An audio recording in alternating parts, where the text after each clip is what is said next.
What would a 4-month-old accepting God look like? Goo goo gaga. Possibly.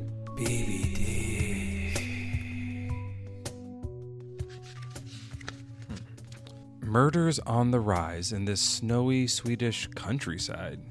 People of Bjorkendane? Is Bjorkendane here? Is that where we are? Is that this city? We're in. Oh, we're on.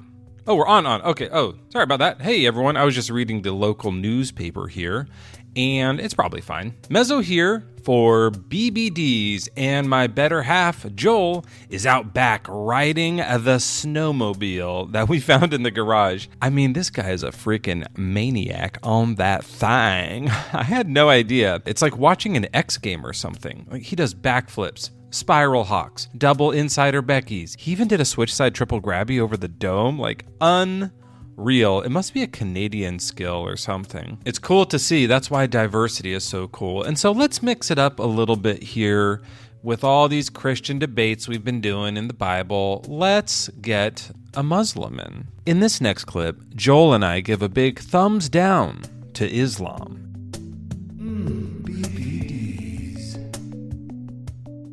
So I'm 42. I'm a Muslim convert, so I converted to Islam about 9 years ago from Christianity.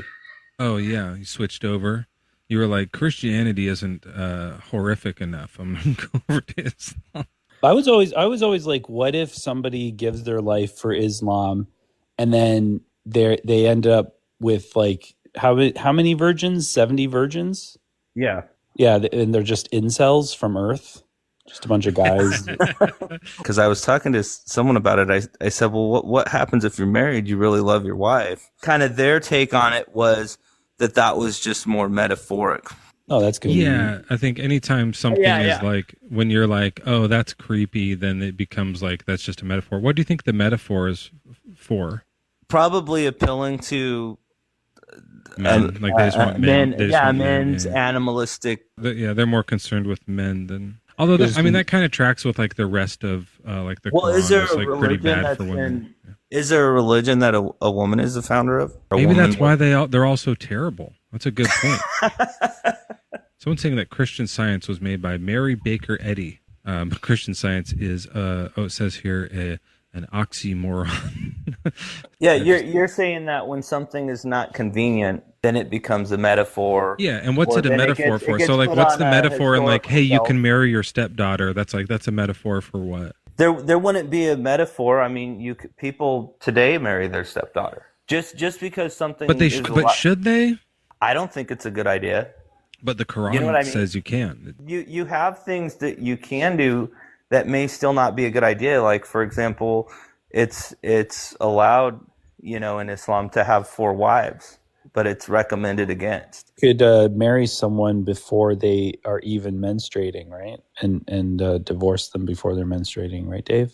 From my understanding, when you procreate, a woman has to be menstruating. No, I know, but like in the Quran, it says that it has like rules having to do with divorcing a woman even before she's bled, right? And rules of how you would approach that. So that means you can marry someone. You can't consummate until after they've had their period, but you can marry them before they... Yeah, you can't consummate.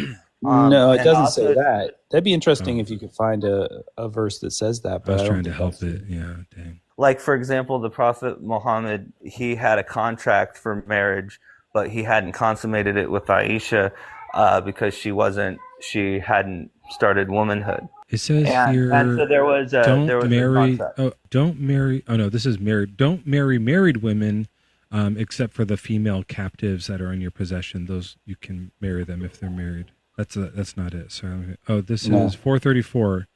No, this is about you can hit your wife a little bit. You have to beat her gently. Yeah. And that's okay, or is that a metaphor? Or is that? I wouldn't beat my wife. Right, but is this part of metaphor or? You mean like, could I say it's metaphoric and? No, this part of the Quran where it says you can hit your wife a little bit is so bad that you have to say this is a metaphor, right? Well, I guess instead of the metaphor, what people would probably say today is it's talking about like chastising. You know, if there's something that's not operating correctly, you would talk to her and say that's not okay. You know, Islam Oh, is that's just not what it patriarchal. says. It says basically Beat gently, doesn't it say beat gently? it says first you withhold the dick. Yeah. I'm paraphrasing, but it says Yeah, first yeah, I the first punishment Yeah, you is separate- she you doesn't separate get your from the dick, rope. so you don't let her sleep in bed with you. And then if that doesn't work and she's still acting up, then you can beat her, just not so hard that it like leaves marks and stuff. Yeah, And, so that and you're saying that part isn't a metaphor? that's what it says. If that's what it says, I mean that's what it says. I don't think that you could have a metaphor on it, but I do know that you have ethics within the religion. And Yeah, that that's what we're looking at. These are the yeah. So ethics, Yeah, you they're have bad. what the laws say, and then you have the ethics behind why you apply them. You know what I mean? Okay, here's the actual thing. It says 434. Men are the caretakers of women.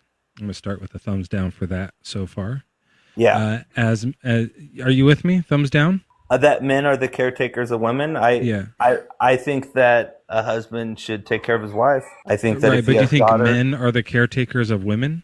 I think that men should make sure that women are protected and taken care of. So you say thumbs up to this part. Joel, are you thumbs up or thumbs down to that men are the Thumbs down. Okay. I mean, if you have right now in America where a woman gets raped and You tossed can't say by that word. You're not Oh, allowed to sorry, say the sorry, I word didn't know- I America. didn't know that. Yeah, You where have a to say woman gets, Gramerica. yeah, where a woman Gramerica, where a woman is taken great. assaulted, yeah, and left by a dumpster, and the guy gets 2 days in jail and probation. That's a society and a culture that's not protecting women. And and this goes beyond just being Right, but so Muslim. you're saying that men should be in charge of the society so that we can make the rules better? Well, I think that men should make sure that women are protected. And I mean, and I agree. I also think if that we women wanna should make share sure men are power- protected. Do you think women should also take care of men? yeah, I mean, there's women do Okay, take so you care of disagree men. with it. So then you would do thumbs down this because this doesn't say Well, that. This no, says the other way because only. in Because the next verse Islam- says, "As men have been provisioned by Allah over women, and tasked with supporting them financially." I'm going to give a thumbs down. Joel, are you thumbs up or thumbs down to that part? I'm thumbs down for that one for sure. I believe that men are responsible to take care of women. I believe that they're ranked over them. I mean that's been how we have had. I mean, Okay. now so we you suck. You say thumbs up. You suck to that. I So mean, righteous women are devoutly obedient. I would say, when alone, protective of what Allah has entrusted. So I don't think that women should be devoutly obedient to men or Allah. I would thumbs down that. Joel, what do you think about that? I'm gonna go thumbs down on that too. We're lining up, dude. Yeah, it's any of this authoritarian sort of stuff over women. I don't like it. Yeah, or like specific to either gender. It's like whatever your gender is, here's what your role is. You have to do this because of that. I think I'm going to thumbs down that. Email, I are you mean, thumbs there's upping plus- again to there's- this bad verse? well, there's pluses and minuses to everything, right? Because Yeah, and this like, one's the minus for sure. Yeah. we live in a country that's got freedom, and you can choose the value system that works for you. My wife is Muslim. That's how she was raised, and she takes care of our kids. And I mean, I would do anything for my wife. Have you ever sensed like ill conduct from her? Of course, I think every marriage has. Did you talk to her first? Yeah. Okay, so that's what it says. Advise them first. If you sense ill conduct from your woman, advise them first. I actually think I'm actually going to thumbs up that if you're like sensing that like something weird is going on with your spouse, wife or husband, either way, I would say like go talk to him. I'm going to give one thumbs up there. I'm worried about what that actually means, but yeah, I'd say that communication is important. That's a good point. Yeah. It says advise them. This would be fine if the earlier verse wasn't like you're their boss. Because you're their boss, you're like talking like here's how you need to act. That is weird. If this was the only verse to like go talk to each other, advise them, say, hey, I'm sensing something from you. Do you want to talk it out? Then that would be cool. But yeah, it doesn't work with the rest of the stuff. You got me. You got me back over here. I think I'm gonna you thumbs have it down. you have to put everything in the balance of Thumbs down. Yeah. I think, No, and then no, it no, but says, I if know what they you're saying, but persist, you gotta do put not it- share their bed. So this is the part where it says, now to get back at them, don't let them either sleep in your bed or fuck. It's hard to tell, but either way, it's kind of weird. And then it says, but if they, and I obviously like that's for sure, thumbs down. But if they still persist, then discipline them gently. Light enough not to leave a mark. Should be done with nothing bigger than a tooth stick, and Like not on the face. But I've never. So never you're put not my doing hands it on to my wife. hurt them, right? Email. It's not like really to hurt them. It's just like the way you do, like if your dog comes and gets food off the table, you might like to a dog kind of like just dogs kind of respond to touch more because they don't speak English. You tap their nose a little bit and you go, hey, no, like a little, like don't do that. So you're saying like that's kind of how it is, right? Just to treat your wife like a dog that you're in charge of. I never put my hands on my wife. No, but it's the way you might hit a kid, right? I mean, that may be what it's describing. You know what I mean? But that's not what I do. Yeah, it's like treat them lower. I don't treat my wife lower. I put my wife in front of everything. Well, you're not following these rules at all. Yeah, but we're talking about the ethics. I found the one here. Sorry, I was trying to find this. This is Joel. I don't know if you ever heard this.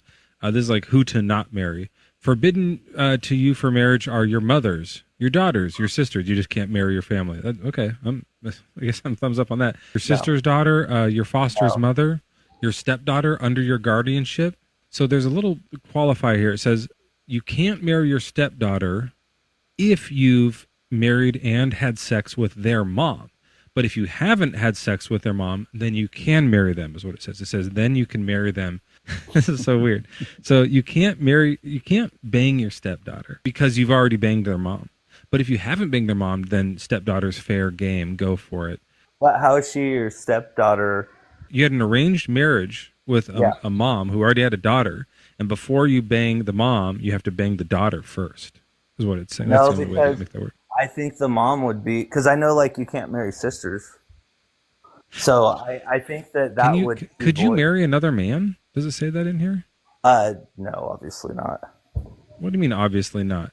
All of the Abrahamic religions don't allow. They're bigoted. Yeah, I'm gonna thumbs down bigotry for sure. Joel, are you gonna thumbs down bigotry? I thumbs it down all night long. I know you haven't. Do you give that thumbs down that's not allowed, or would you give that a bigot thumbs up? I mean, that's part of the faith of what I believe. So I mean, to be a bigot, yeah. I mean, shit, that sucks. That well, sucks. I mean, man. you know this. You know this, right? I knew this. You gotta be a bigot, eh, Dave? Yeah. Like, why you gotta follow a religion that makes you a bigot? It's in all of the Abrahamic faiths. I think it's what attracts people to it. They're bigots and they want to find a good excuse for it. That's interesting. Dave, what's the age difference between you and your wife?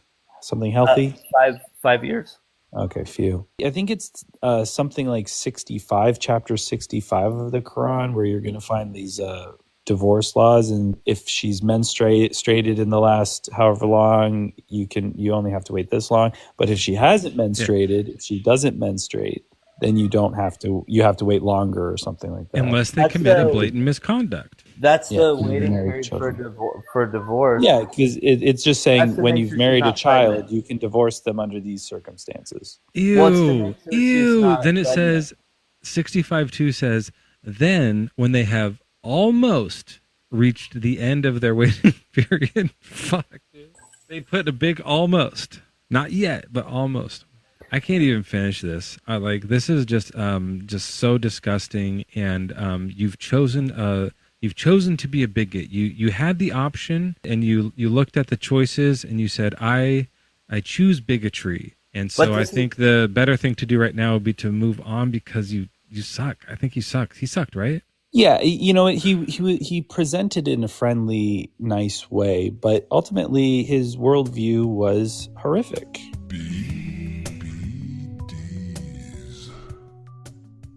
We're back. Oh, sorry. It scared me. They just yelled at me. Okay, we're back. And sorry, it's BBDs. And I was just out on the skidoo. And Mezzo kept on calling it a snowmobile. It's a skidoo. And just whipping around, doing the half pipe. And, of course, my diggle wiggle jiggles. And I came back to the shed, and I was asking Bridget, I think it's Bridget, if she's ever kissed Andrew. Ignore that. No, I was asking her what they call a biggle jiggle in the in Swedish, right? And she didn't know, and I was getting frustrated, and all of a sudden we hear something that sounded like Borgundeutelfrangel, and I just like was like, what's that? And Birgit goes, it was a ghost. We have a ghost. Well, I ran like hell out of there. I just right into the studio, and I'm spooked. Okay, I'm like a horse. I'm spooked like a horse. Now, this isn't the first time I've heard about ghosts. There's a story we're just going to hear in the next clip where God goes around with the ghost of death or something like that to kill a bunch of babies. But when it's real, when it's not like a fiction, like the Bible thing, when it's real, it's freaky. Anyway, listen to this clip, and I'm going to have Igor get me a glass of, I actually don't want him to get me anything. He's weird too.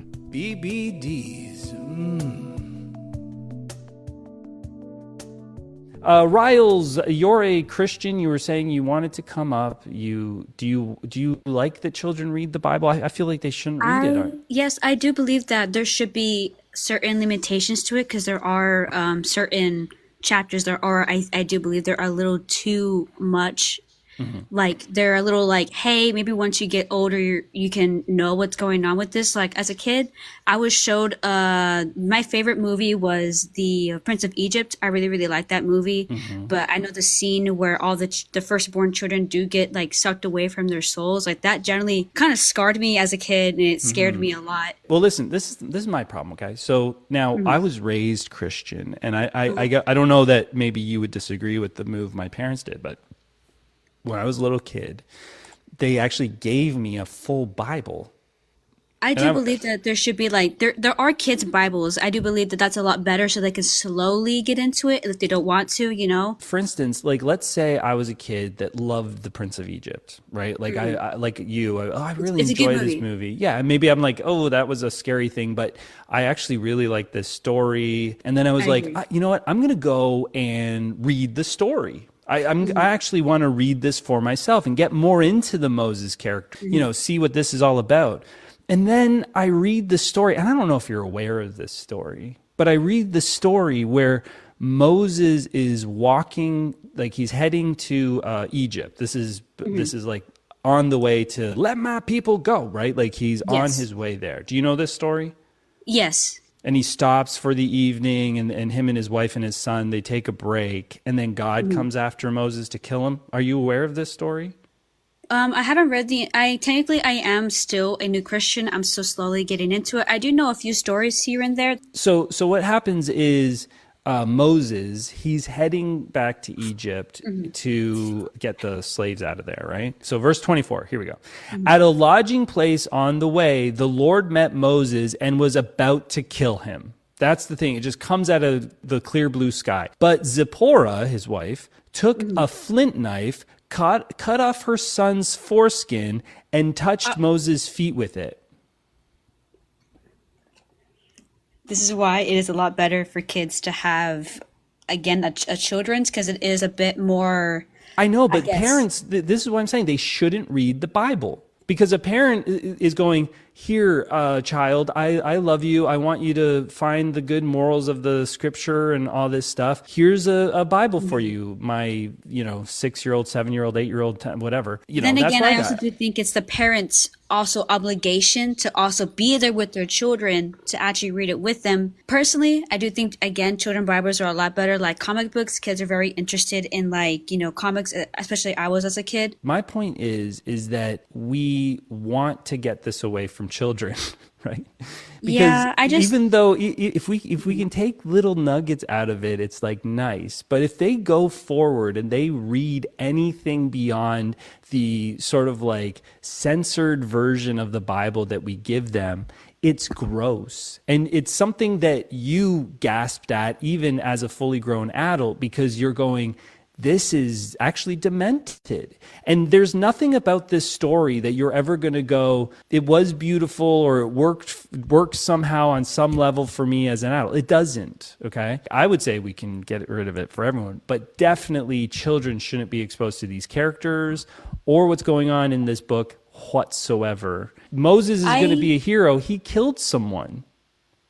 God's going to be a hero. We love the God character. What does God do? Yes. He kills a bunch of firstborns, not just the firstborns of Pharaoh, but the Well, where does the firstborns go? Every kid goes to heaven. Okay, you see, this is a weird. How long have you been a Christian?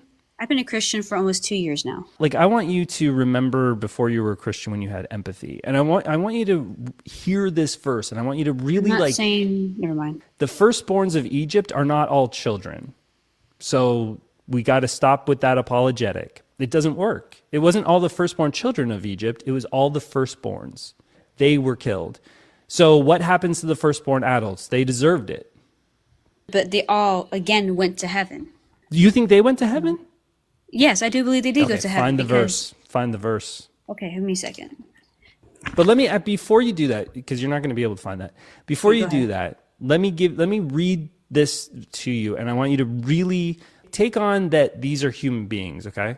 Like, I know that when we read the Bible, we forget that they're people, but I don't want a child to read this, and I actually don't want you to sit here and be okay with this, okay? Exodus chapter 11, verse 5. About midnight, I will go throughout Egypt. Every firstborn son in Egypt will die, from the firstborn son of Pharaoh, who sits on the throne. Okay. Child. Now we think of it as justified because Because he did not give Pharaoh back is his the people. bad guy and this is the Yes. bad guy's son. He- Okay. he was- but check yeah, this he out. was But check this out. I'm enslaved. gonna grant you that. I'm gonna say, okay, all right, he deserved it or something. But check this out. To the firstborn son of the female slave who is at her handmill. To the firstborn son of the slave. The person with no autonomy, the person that is not choosing to be there. I am going to kill the firstborn. Yes, but what does it also say in Exodus? It says, okay, cover your doors with a lamb, that doesn't the blood count. of a lamb. That doesn't count for these people. These people are like not Hebrew slaves. We know the Hebrew slaves, that's a Yes. totally different story. They have the get out of jail free card with the blood thing. This is a slave, maybe a Midianite slave or another type of slave that is working, maybe even a Egyptian slave. God had made all the Egyptian slaves at the end of Genesis. God is saying, you're a female slave. I'm going to kill your son. So there's just going to be excruciating pain and anguish for a slave girl who did nothing. Like, she's not involved in this. This is a thing between God and Pharaoh. So this is a human life, right? The human Yes. life that's being killed and the human life that's experiencing the gut-wrenching pain of losing someone that they love. And God did it, and you're going to say this is a good thing, or... I'm trying to find my words here because that is 'Cause it's humanly wrong, right? speaking. Yes, 'Cause humanly it's wrong, speaking. right? Yes, humanly speaking. Yes, wrong. morally speaking, it is wrong. But we Yeah. cannot question God's work. Oh yeah, we can. And that's what he chooses. We He can. chooses. This is why No, we he can't. He's our because it's a creator. fictional story. No, we It's not a- can because it's just a story. So when we It's get not just a story, this it's is how we know. history. See, listen. Hold on to that feeling. I want you to hold on to that feeling that you go, this feels wrong. Now I want you to go, okay, God is described as all good, all loving, right? Yes. He's all just, right? Yes. That's the God you worship, the God of Yes. those descriptions. But when you look at this, you can go, this is not just. This person can't deserve that. This is not loving to these people. And this is not good to do. So these descriptions of the God I want to believe in do not match the God of this book. Done. That's it. Spell broken. You don't need to believe this. You want to believe in a God with those attributes? Not here. I'm sorry. But what other God is all loving? No other God is all There loving is like he no. is. He's not all loving. Yes, he is. He's not. I believe he is. You're wrong. If he is, he's not the one He of this gave book. us his only begotten Son, and he died for our sins. Okay, that was the dumbest thing anyone could ever do. This God is all powerful. Yes. This God can do anything. He's the ultimate being. Yes, he's our Father. I get it. This is hard Okay. to get through. Okay, this is hard Go to ahead. push through, like as much as you've been a Christian for 2 years and you're saying you're not brainwashed, you are sounding pretty indoctrinated because you can't even hear the logic of what I'm saying. Okay. There is no logic when it comes to the Bible. Listen to this. You're right. There is no logic when it comes to logic. the Bible. The haze. Huh? What? Oh. Hey everyone, there's a ghost in here with me. I can't believe what I'm seeing. No, I know. I didn't know you were real. Okay, everyone. So, sorry. First of all, Joel shat his pants in fear. He's out cleaning up. And rightfully so. Apparently, this studio is haunted by Helga. This is Helga. Say hi. Okay. Helga is some kind of a specter. Joel and I were freaked out. I guess this is a normal thing that happens here, but yeah, this is weird. What happens when you die, Helga? A secret. Okay. No, I didn't mean to pry. Oh, Helga. That's sweet. That's really nice. Well, for this next clip, we are going to talk a little bit about what happens after we die, and apparently this guy gets it way wrong. Let's tune in. So do you have any, powers? Can you go through walls? Whoa! Right through the wall. Amazing. Hey, Anders, can you get in here and clean up this ectoplasm on the wall? It's a little drippy. Thank you. D's. Mitchell, welcome in. What's your age and religion? I am 23 and I'm a Christian. So you're 23 now. Will you live to see 24? The way things are going, I don't know. That's a Coolio rap lyric. Don't worry about it, kids. But if you'd passed away tomorrow, would you be 23 in heaven? I think the hard part about answering that is defining heaven. I think a lot of people have this idea that Christianity teaches about some spiritual realm that's called heaven, but that's actually a Platonic idea, not a biblical idea. Well, I mean, in the Bible, they do talk about how heaven's a place that you go to. Whether heaven comes here or we go there, I think the age question is still really fun. Because for someone who's 23, if I died and was 23 in heaven, I think I'd be okay with that. But if I was 98, I'd be really upset about that. You know what I mean? Yeah, I mean, it's a weird thing. So a lot of people come up and say 33. We'll all be 33. It's our prime. It's not true. Wasn't my prime. I don't think. I was probably in better shape in my 20s, and I'm in better mental shape now. So I don't know what prime that's supposed to be. Yeah, it doesn't make sense. So if we were 100 years old, we'd go back to 33. And then what happens when a baby dies? They just become 33? That doesn't make sense.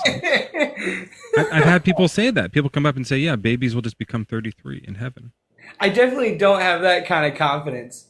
I guess I have two thoughts on our age and our bodies in the afterlife. The first thought, which I'm sure people have brought up before on this question, is there's a verse in, I think, 1st or 2nd Corinthians about it's 1st Corinthians, how we'll get, they call it glorified bodies. I guess this would be a hard idea. I guess you would say there's not really ages when you have a glorified body. I couldn't say what that is, but I mean, whoever wrote about it didn't seem to think age was important to it. Yeah, I mean, our bodies are all going to be hot. That's great. We'll all be smoking hot tens. But are we going to have the same memories that we had on Earth? If I went to heaven, will I have the memories of all the sad things that happened in my life? I'd like to say that. Oh man, that's a hard one. I mean, from a philosophical point, you could go either way. You'll keep your sad memories, and that could be hard. How could you be in heaven with memories of people you love dying or trauma from your life on Earth, right? But at the other time, how could you be happy in heaven if you forget your wedding day or other really happy moments, people that you loved? You're right. It doesn't make sense. Anymore. Yeah, no, the whole story is weird. They do talk about it as in this place that he's going right after death. In Luke, Lazarus dies and just goes up to heaven with Abraham. I mean, it says carried away by the angels to be with Abraham, so maybe it's not heaven, it might be Abraham's bosom, but you still go somewhere. That's the name. I didn't name this shit, man. Don't talk to us about it. Yeah, but you still go, there's a holding place or there's something, and you're still are an age. And there are babies that die. That's a weird thing where like a lot of Christians, I mean, you can correct me if I'm wrong, will say that if someone dies at age 4 months, they get a free pass to heaven. Yes or no?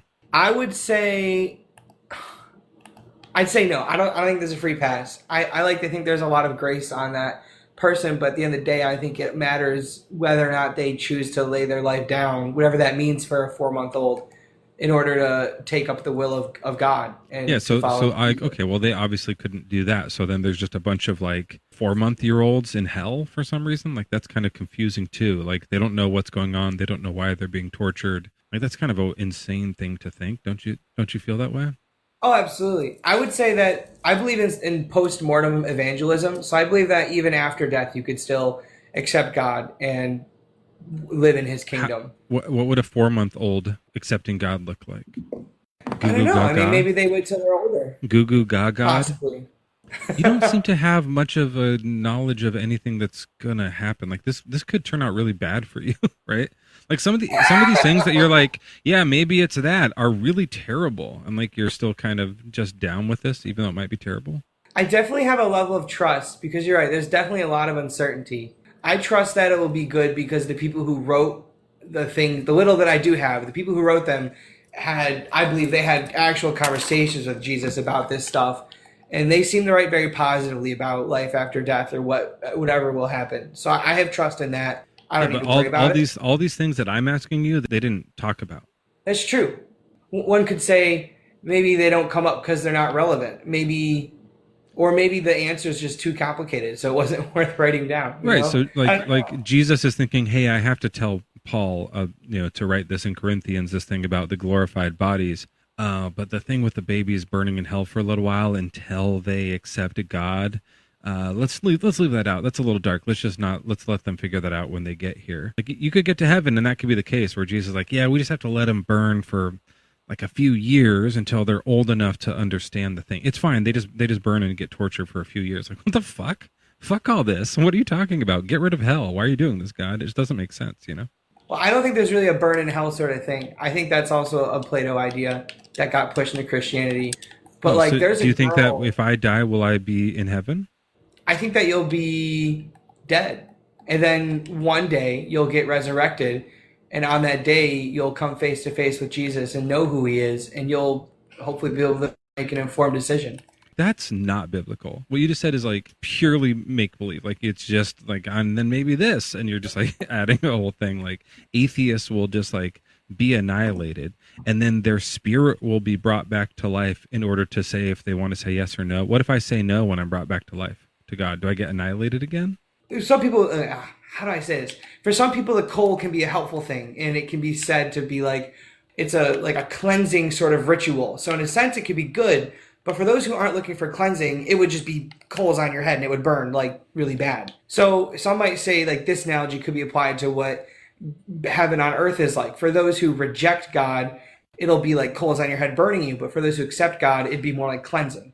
If I go there, will I remember being embarrassed in 7th grade when I had to like dance on stage for some like weird lip syncing thing and it went bad? Like I have that memory. I hate it. Lazarus seemed to have full comprehension of who he was and the people he was around. So I think it's fair to say that we'll understand or we'll have our memories still. Yeah, that sucks. And so like, well, also that means be aware of the people who have annihilated.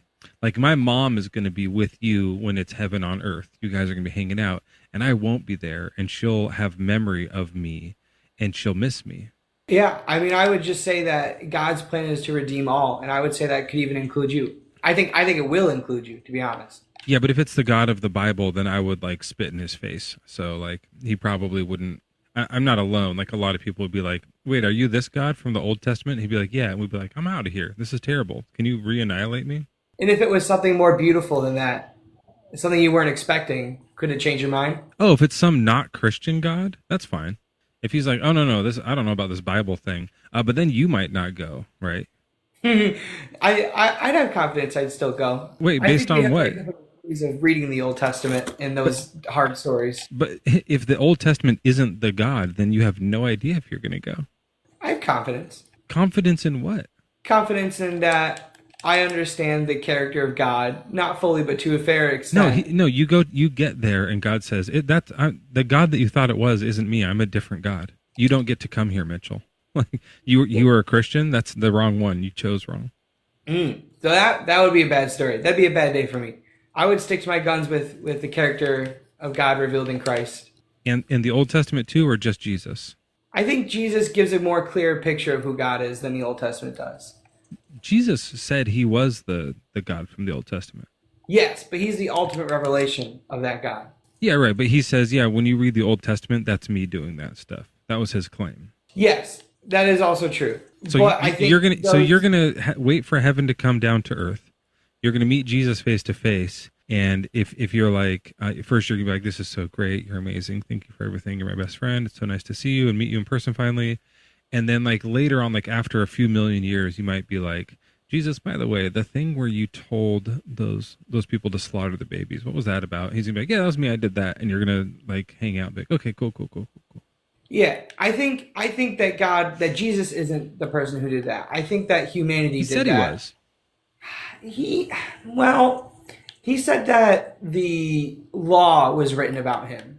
He said, "I and the Father are one." Was he talking about the God, Father being the God from the Old Testament or not? They are the same, but our picture of God the Father in the Old Testament is you could say has a veil over it. It's not the full picture. And it's not okay. So some of the Old Testament's just incorrect there. I wouldn't say incorrect. It just the interpretation we have now doesn't fit right because it's not correct. It's not the way it's meant to be understood. I'm not one of those people who believe in infallibility of Scripture. I believe that if we read it wrong, then it's wrong. But if we read it the correct way, then it would be right. How do you read like these things that like say, and then like a bunch of babies got slaughtered? How do you read that correctly? I read that as people are messed up. Let me rephrase that. When it says God said, "Go slaughter a bunch of babies," and so they did, how do you read that correctly? I read that as this is a group of people writing this text long after it's actually happened. And I think for them, the easiest answer is to say it was God, but I don't think God actually did that. Right, but then even later after that happened, Jesus read these and said, "The God that they're talking about there, that's me." So do you think he was wrong? I think his actions speak otherwise, because Jesus was a very nonviolent person. Right, but one of his actions was to speak, and in those speakings, he said, "I and the Father are one." I was there before Abraham. So I think for me, it's just we have to say that the God in those texts that's being depicted in those texts of violence in the Old Testament, that's not God. Yeah, so it's just whatever you like want it to be. Even if Jesus was like, because there were times when other people, like during Jesus' life, came up to him and were like, "Hey, what about this? Shouldn't it be like this?" And he was like, "Look at this book. This is what it says. I meant what I said." Yeah, but you're saying don't listen to that part. That part doesn't line up with Jesus. So you get to kind of say the parts I like are in line with what my like glorified vision of Jesus is, whether Jesus said it was or not. And then the parts I don't like, I get to just say, well, that was just people doing that. I think that's a bit of a reduction. I'm not saying it's the parts I like or don't like. It's the parts that are consistent with the character of God revealed in Christ. Right, but the part where Christ said, "I'm that God," that's not part of that. That part's wrong. That part's right, but we have to understand that there's a different way of interpreting that story potentially. Mitchell, you're confusing. Before Joel gets back here, I wanted to remind you really quick, we do have some Bad Bible Debates merch. We have tote bags that have the most horrendous Bible verses on them. Slavery, she-bears eating kids, horse dicks, the rest. There's a bunch of good stuff in there. But for now, you can go to tinyurl.com/BBD shop. That's tinyurl.com/BBDSHOP and check out what we have available right now. Oh, here comes Joel. Oh, hey. Oh, there you are. Finally, let's do the outro. Yep, take it away, buddy. Well, that's it from us. I'm Joel. I'm Mezzo. And I'm Joel.